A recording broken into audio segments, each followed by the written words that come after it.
یہ وہ زمانہ تھا جب مکہ مکرمہ کی زمین پر ایمان کی روشنی پھیل رہی تھی اور دنیا کی سب سے عظیم ترین عبادت گاہ خانہ کعبہ مسلمانوں کے دلوں کی دھڑکن بن چکی تھی۔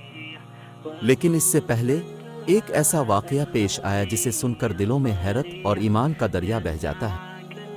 یہ قصہ ہے ایک ہاتھی والے بادشاہ کی جو اپنی طاقت اور فوج کے غرور میں مکہ مکرمہ پر حملہ کرنے کی تیاری کر رہا تھا۔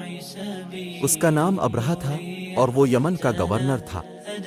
اس کا خواب تھا کہ وہ خانہ کعبہ کو منہدم کر دے تاکہ لوگ اس کی بنائی ہوئی عظیم ترین عبادت گاہ کی طرف رخ کریں۔ ابرہہ کے پاس ایک زبردست فوج تھی جس میں ایک طاقتور ہاتھی بھی شامل تھا۔ اس ہاتھی کا نام محمود تھا اور اس کی طاقت کا تصور کرتے ہوئے پوری دنیا میں خوف کی لہر دوڑ رہی تھی۔ لیکن ابرہہ کے دل میں ایک چیز تھی اور وہ تھی تکبر۔ اس نے فیصلہ کیا کہ وہ خانہ کعبہ کو گرا کر اپنی عظمت کو ثابت کرے گا۔ لیکن مکہ کے لوگ جن کے دلوں میں ایمان تھا وہ جانتے تھے کہ اللہ تعالیٰ کی قدرت کے سامنے کسی کا کچھ نہیں چل سکتا۔ وہ خدا کی پناہ میں آ گئے اور دعائیں کرنے لگے۔ ان کی آنکھوں میں ایک خاص قسم کا سکون تھا کیونکہ وہ جانتے تھے کہ اللہ کی مدد ہمیشہ قریب ہوتی ہے۔ یہی وہ وقت تھا جب اللہ کی طرف سے ایک معجزہ ظاہر ہوا۔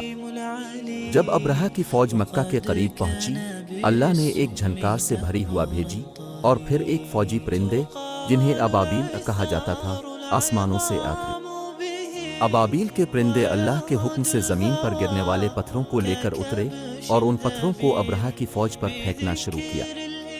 یہ پتھر اتنے سخت تھے کہ وہ ان کے جسموں کو چھلنی کر دیتے تھے۔ فوج کا ہر سپاہی اور ہاتھی جنہوں نے کبھی طاقت کا مظاہرہ کیا تھا اب صرف ایک خوف اور تباہی کا شکار ہو گیا تھا۔ وہ طاقتور فوج جو اپنے غرور میں غرق تھی اللہ کے حکم سے برباد ہو گئی۔ ابرہہ کی خوابوں کی سلطنت چکنا چور ہو گئی اور اس کی فوج کی تباہی اس بات کا غماز تھی کہ اللہ کے حکم کے سامنے کسی کا بھی زور نہیں چلتا۔ یہ واقعہ ایک معجزہ تھا جسے آج بھی دنیا بھر میں یاد کیا جاتا ہے۔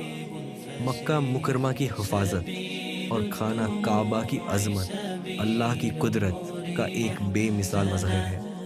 اور یہ واقعہ جو واقعہ فیل کے نام سے جانا جاتا ہے ہمیں یہ سکھاتا ہے کہ دنیا کی تمام طاقتیں اللہ کے حکم کے سامنے کچھ نہیں ہیں۔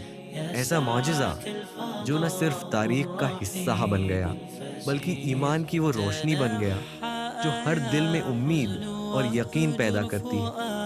خانہ کعبہ آج بھی قائم و دائم ہے اور دنیا کے مسلمان اسے اپنی عبادت کا مرکز سمجھتے ہیں۔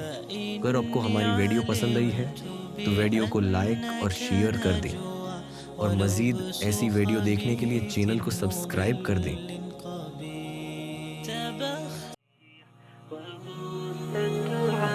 الخفي الصريح يسعك الفضاء الرحيم